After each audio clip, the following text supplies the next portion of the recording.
একটা খবর আপনারা হয়তো পেয়েছেন, নিশ্চয়ই পেয়েছেন এতক্ষণে, এটা 2-3 দিন আগের খবর, যে ভারত এবং মায়ানমার এদের মধ্যে ভূমি বিনিময় বা ল্যান্ড সোয়াপ করছে। এখন অবধি চুক্তি সম্পূর্ণ হয়নি, আলোচনা চলছে মাত্র, কিন্তু বিষয়টা নিয়ে রাজনৈতিক উত্তাপ শুরু হয়ে গেছে। একদল ইতিমধ্যে বলতে শুরু করেছে মণিপুরের 1 ইঞ্চি জমি কাউকে দেয়া যাবে না। হ্যাঁ, ভূমি সংক্রান্ত এই আলোচনাটা উঠেছে মণিপুরকে নিয়ে। মণিপুর গত 3 বছর ধরে উত্তপ্ত, তাই কংগ্রেস দল বলছে মণিপুরকে শান্ত করতে না পেরে কেন্দ্র সরকার মণিপুরকে ভাগ করতে চাইছে। কিন্তু বিষয়টা কি সত্যি তাই? সত্যি কি মণিপুরকে ভাগ করতে চাইছে কেন্দ্র সরকার? মিয়ানমারকে দেশের একটা অংশ, তা সে যতই ছোটই হোক, দান করতে চাইছে ভারত, এমন একটা কথা বাজারে ছড়িয়ে দেওয়া হয়েছে কেবলমাত্র। এবং এটা কেন করছে ভারত? বলা হচ্ছে কেবলমাত্র কুকি উপজাতির মানুষদের শিক্ষা দেওয়ার জন্য। সত্যি কি এটা, নাকি এর পেছনে অন্য কারণ আছে? এ ব্যাপারে কেন্দ্র সরকারের বক্তব্যই বা কি, আসুন দেখা যাক। ভারতের বিদেশ মন্ত্রক স্বীকার করেছে যে ভারত ও মিয়ানমারের মধ্যে সীমান্তের একটি ছোট্ট অংশ, আবার বলছি খুব ছোট একটা অংশ, সেটা কতটা কি পরে আসছে, সেই অংশ নিয়ে ভূমি বিনিময়ের প্রস্তাব বা ল্যান্ড সোয়াপ সেটা বিবেচনায় রয়েছে। এর প্রয়োজন কেন হয়েছে? কারণ সীমান্তের কিছু অংশ এখনো চূড়ান্তভাবে নির্ধারিত নয় এবং সেই বিষয়েই দুই দেশের মধ্যে আলোচনা চলছে। ভারত ও মিয়ানমারের আন্তর্জাতিক সীমান্ত প্রায় 1643 কিলোমিটার দীর্ঘ। এই সীমান্ত ছুঁয়ে রয়েছে ভারতের 4টি রাজ্য: অরুণাচল প্রদেশ, নাগাল্যান্ড, মণিপুর, মিজোরাম। অধিকাংশ সীমান্তই পাহাড়ি, ঘন জঙ্গল এবং বহু আদিবাসী জনগোষ্ঠীর বসবাসের এলাকা। বহু পরিবারের আত্মীয় স্বজন ভারত ও মিয়ানমার দুই দেশেই রয়েছে। এই কারণেই এতকাল সীমান্ত পুরোপুরি বন্ধ ছিল না। নির্দিষ্ট দূরত্ব পর্যন্ত যাওয়া আসার অধিকার দেয়া ছিল, যাকে বলা হয় ফ্রি মুভমেন্ট। সেটা ওপারের লোক, মানে মিয়ানমারের লোকও আসতে পারতো ভারতের ভেতরে বেশ কিছুটা দূর অবধি। আবার ভারতের দিক থেকেও যারা ওখানকার মণিপুরের, তারা আবার চলে যেতে পারতেন অনেকটা দূর অবধি, আবার ওই কিছুটা দূর অবধি। এই জায়গাটাকে বলা হতো ফ্রি মুভমেন্ট জোন। কিন্তু গত কয়েক বছরে পরিস্থিতি বদলে গেছে। মিয়ানমারের রাজনৈতিক অস্থিরতা, বিদ্রোহ, মাদক পাচার, অস্ত্র চোরাচালান এবং জঙ্গি গোষ্ঠীর চলাচল ভারতের নিরাপত্তা সংস্থাগুলোর উদ্বেগ বাড়িয়েছে। এই কয়েকদিন আগে আপনারা দেখেছেন যে উজবেকিস্তান এবং আমাদের তার হচ্ছে ইউক্রেন, সেখানকার বেশ কিছু তাদের ধরা পড়েছে ওখানে, তারা এখন জেলের মধ্যে রয়েছে, ভারতের জেলে আনা হয়েছে। তো এগুলো নানা কারণে সব চলছে। এই কারণেই ভারত এখন পুরো সীমান্তে বেড়া তৈরির সিদ্ধান্ত নিয়েছে এবং ওই ফ্রি মুভমেন্ট জোন যেটা, সেটা বন্ধ করতে চাইছে। কিন্তু সমস্যা হলো, যেখানে সীমান্ত পুরোপুরি নির্ধারিত নয় সেখানে বেড়া বসানো সম্ভব নয়। তার মানে সীমান্ত কেন নির্ধারিত নয়? তার কারণ এই জঙ্গলের মধ্যে দিয়ে, নদী, জঙ্গল, পাহাড়, তার মধ্যে দিয়ে কোন জায়গা দিয়ে সীমানাটা ঠিকমতো যাবে সেইটাই নির্ধারণ করা হয়নি এতগুলো বছর ধরে। তো এবার আসি মূল ঘটনায়। আলোচনার কেন্দ্রবিন্দু হচ্ছে মণিপুরের চান্দেল জেলার একটা ছোট্ট অংশ, বর্ডার পিলার। বর্ডার পিলার থাকে, তো সেই বর্ডার পিলার 65 থেকে 68, এই অংশটা প্রায় 2.8 কিলোমিটার সীমান্ত। এটা পুরো ডিমার্কেটেড নয়। এই অংশে প্রায় 3.6 বর্গ কিলোমিটার জমির সমন্বয় বা বিনিময়ের একটা প্রস্তাব নিয়ে ভারত এবং মিয়ানমার দুদেশ আলোচনা করছে। অর্থাৎ এখানটা মূল বিষয়টা কি হবে? মূল বিষয়টা হচ্ছে আমি তোমাকে কিছুটা দিয়ে দেবো জায়গা, বিনিময়ে তুমি আমাকে কিছু জায়গা দিয়ে দাও অন্যদিকে। এখানে নেবে, ও ওখানে নেবে, দুজনের যেখানে সুবিধা সেই সুবিধা অনুযায়ী দেয়া হবে। তো এই যে সীমান্ত অঞ্চল নিয়ে এখনো কোনো চূড়ান্ত চুক্তি হয়নি, কেবল আলোচনা শুরু হয়েছে। ভারত সরকার শুধু বলেছে কিছু সীমান্ত অঞ্চল নিয়ে আলোচনা শুরু হয়েছে। আর এতেই মণিপুরের বিভিন্ন রাজনৈতিক ও সামাজিক সংগঠন একবারে উদ্বেগ প্রকাশ করেছে। তাদের বক্তব্য এটা কুকিদের বিচ্ছিন্ন করার অপচেষ্টা। যেহেতু কুকিরা খ্রিস্টান, তাই খ্রিস্টান মিশনারিরা উদ্বেগ প্রকাশ করতে দেরি করেনি। আর আপনারা তো জানেন এই অঞ্চলে একটা খ্রিস্টান ল্যান্ড করবার বহুদিনের ইচ্ছা ছিল, বহুদিনের ইচ্ছা আছে। আমেরিকা, তার আগে ইংল্যান্ডেরও সেই একই ইচ্ছা, যুক্তরাজ্য, যুক্তরাষ্ট্র, এদের সবারই সেই ইচ্ছা যে একটা খ্রিস্টান ল্যান্ড করতে হবে ভারতের এই অঞ্চলে। তো ভারত আবার এখানে এফসিআরএ বন্ধ করে দিয়েছে, আসছি সেখানটায়। তাই বলি এখানে কথা উঠেছে কুকিরা খ্রিস্টান, তাই খ্রিস্টান মিশনারিরা উদ্বেগ প্রকাশ করতে দেরি করেনি। আর খ্রিস্টানদের সংগঠন আসরে নামতেই সরকারের বিরোধিতায় বক্তব্য দেওয়া শুরু করে দিয়ে যাচ্ছে ভারতের জাতীয় কংগ্রেস দল। এর মধ্যে পার্লামেন্টে এফসিআরএ বিল পেশ হওয়াতে খ্রিস্টান সংগঠনগুলো এই সব কিছুর মধ্যে খ্রিস্টানদের দমন করার বিজেপি নীতি খুঁজে পাচ্ছে অনেকে। আপনারা এর মধ্যে কাগজে পড়েছেন যে আমেরিকার সেনেটে, কংগ্রেসে সেখানে আলোচনা চলছে ভারতের এফসিআরএ কেন বন্ধ হচ্ছে, করা হচ্ছে সেইটা নিয়ে।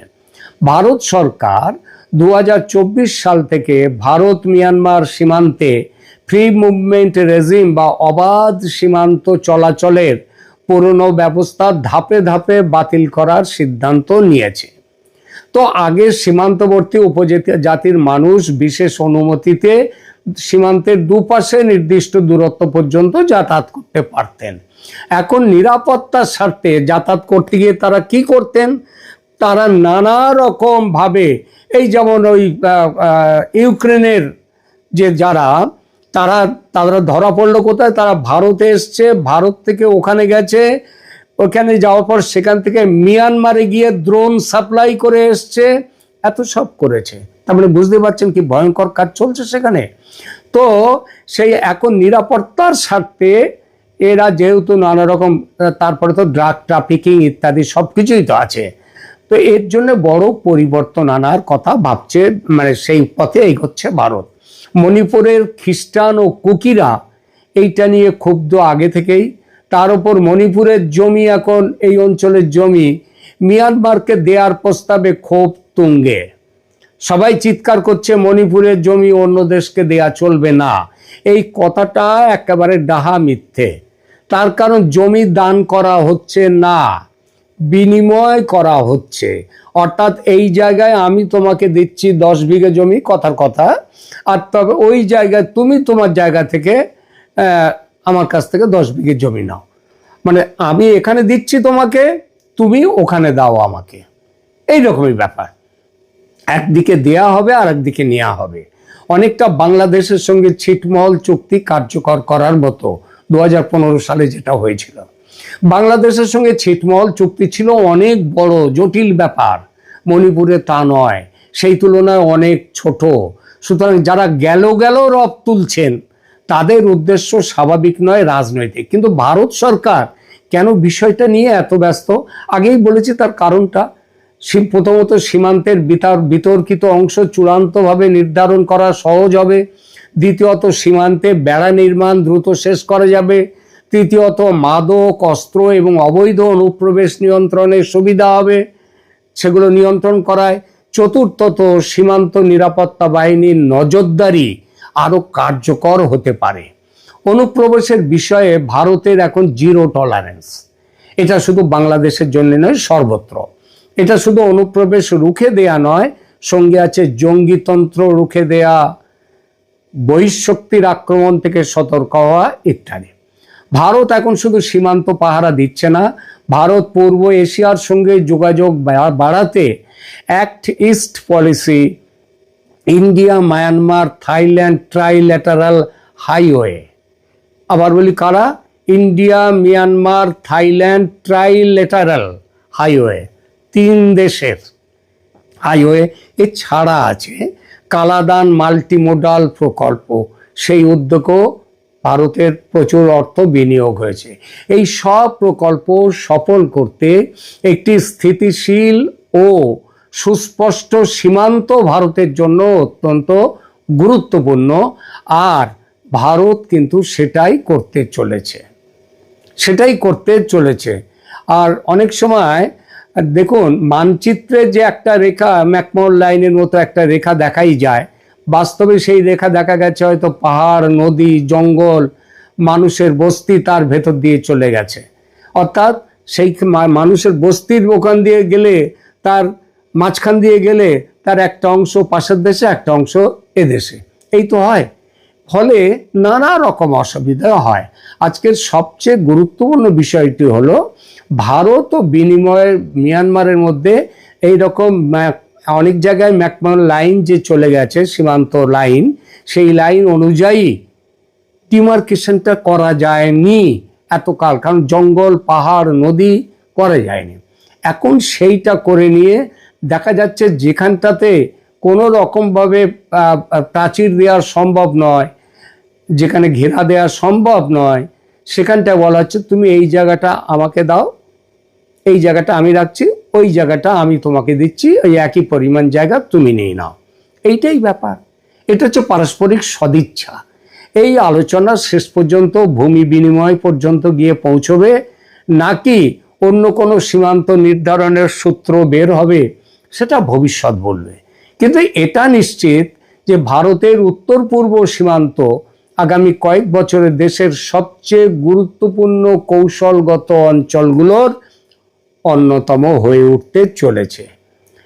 আর এবার দেখা যাক, দেশের নিরাপত্তার স্বার্থে যদি খুব ছোট একটা সীমান্ত সমন্বয় করতে হয়, তার জন্য এত হইচই করতে হবে?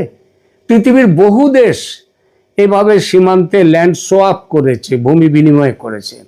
ভারত নিজেও আগে বলেছি বাংলাদেশের সঙ্গে করেছে।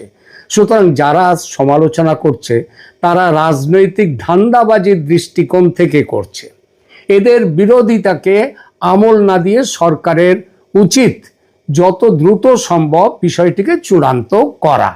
এরপর আর একটা বিষয় নিয়ে দুটো কথা বলতেই হয়, সেটা হচ্ছে মিয়ানমার ভারতের এই মণিপুর বর্ডারে, মণিপুরের এক সীমান্তে, সেখানে যদি এই ধরনের চুক্তি হয়, এর প্রভাব কি বাংলাদেশের ওপরে পড়তে পারে?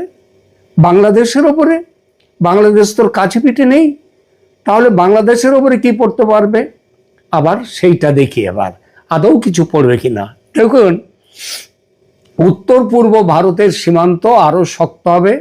মিয়ানমারের সঙ্গে অমীমাংসিত সীমান্ত নির্ধারণ করে ভারত যদি ফেন্সিং কমপ্লিট করতে পারে, তাহলে মিয়ানমার, মণিপুর, মিজোরাম অঞ্চলে জঙ্গিদের ঘোরাফেরা, জঙ্গিদের অস্ত্র দেয়া, মাদক পাচার এবং অনিয়ন্ত্রিত মানুষের চলাচল, অনুপ্রবেশ ইত্যাদি কঠিন হবে। এর spill over effect Bangladesh, Mizoram, Tripura সীমান্তের নিরাপত্তা ব্যবস্থাতেও পড়তে পারে। দ্বিতীয়ত, চীন, মায়ানমার, বাংলাদেশ ভূ রাজনীতিতে ভারতের অবস্থান অনেকটাই শক্ত হয়ে উঠবে। মিয়ানমারের সঙ্গে সীমান্ত সমস্যা মিটিয়ে দিল্লি যদি সম্পর্ক স্থিতিশীল করতে পারে, তাহলে ভারতের অ্যাক্ট ইস্ট কানেক্টিভিটি, বিশেষত মিজোরাম, মিয়ানমার হয়ে দক্ষিণ পূর্ব এশিয়ায় পৌঁছানোর পরিকল্পনা সুবিধা পাবে। এতে বাংলাদেশের ওপর ভারতের যে নির্ভরতা, সেই নির্ভরতা কমে যাবে। যদিও বাংলাদেশ এখনো ভারতের উত্তর পূর্বাঞ্চলের জন্য অত্যন্ত সুবিধাজনক যোগাযোগের পথ, কিন্তু এটাই তখন একমাত্র পথ হয়ে থাকবে না। আর কালাদান প্রকল্পটা, মাল্টিমোডাল যে কালাদান প্রজেক্ট, সেটা ঠিক হয়ে গেলে, চালু হয়ে গেলে তো আর কিছুই, কোনো বাংলাদেশের গুরুত্বই চলে যাবে। বাংলাদেশের জন্য একটা কূটনৈতিক প্রেসিডেন্টও তৈরি হবে। ভারত যদি মিয়ানমারের সঙ্গে কয়েক দশকের আনরিজলভড বাউন্ডারিকে আলোচনার মাধ্যমে টেরিটোরিয়াল অ্যাডজাস্টমেন্ট করে মেটাতে পারে, ঢাকাকে তখন বলতে পারে ভারত, দিল্লি যখন মিয়ানমারের সঙ্গে বসতে সীমান্ত সমস্যা মিটিয়েছে, তখন বাংলাদেশকেও মেনে নিতে হবে কোথায় কি ভারতের অসুবিধার কথা, তাদের অসুবিধার কথা, একসাথে বসে একটা মিটমাট করো। এখন ওই যে ফেন্সিং করতে দেব না বলে চিৎকার, ওই চিৎকারগুলোই অর্থহীন হয়ে যাবে। এবং ভারত তখন বলতে পারে ভারতের বাকি নদী, সীমান্ত ব্যবস্থাপনা, ফেন্সিং এবং কানেক্টিভিটির সমস্যা একই রাজনৈতিক সদিচ্ছায় মেটানো তখন সম্ভব হবে। তবে একটা জিনিস, 2015 সালে যে ল্যান্ড বাউন্ডারি এগ্রিমেন্ট, সেটাতে আমরা অনেকটাই মিটে গেছে দু দেশের এই সম্পর্কটা, কিন্তু সেগুলো তো আবার মানতে চাইছে না বাংলাদেশ। এছাড়া আর একটা বড় জিনিস আছে, সেটা হচ্ছে রোহিঙ্গা প্রশ্নে একটা পরোক্ষ যোগসূত্র তৈরি হয়ে গেল। মিয়ানমারের অস্থিরতা এবং সীমান্তবর্তী আর্মড গ্রুপসের কার্যকলাপ বাংলাদেশ ও ভারত দুই দেশেরই নিরাপত্তার সঙ্গে যুক্ত। ভারত মিয়ানমার সীমান্ত আরও নিয়ন্ত্রিত হলে মানুষের চলাচলের পথ পরিবর্তিত হতে পারে। তবে এর ফলে বাংলাদেশে রোহিঙ্গা প্রবাহ বাড়তে পারে, এটা মনে করার যথেষ্ট কারণ আছে। সবচেয়ে আকর্ষণীয় ভূ রাজনৈতিক ব্যাখ্যাটা তাহলে কি?